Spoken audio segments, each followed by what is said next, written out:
घर फोरन मालिक। हाँ दिल तोरनपुर वाली पारस लिए ला आयल है। कथी आला? पारस लिए। पारस लिए? हाँ। ते उठ भाग साथ सब आगे सब पारस के ने भोज खायला। हमर बा मरबे निकल गया। आ पारस ला चलबिया आ भोज खाय चलबिया। चल भाग ऐसे। निमंत्रण देने चलो तब ने आइलियो हम मालिक। निमंत्रण देने रे हमर बाप मरबे निकल गया फिर भोज केना कियो? तो पहले कैला निमंत्रण दो देलो। मरते त खियाबो।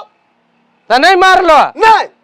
एकर बापो है कठ बाप है। भोज खैबे तो यारो हमर बाप मरते भोज खा के जाइए। फटफटिया रे काका वो जो ओकर बाप कहिया मरते कहिया नहीं आ कहिया हमर बाप मरतो ताये बैठ भोज खाइए तबे अपना सब हिया बैठल रह।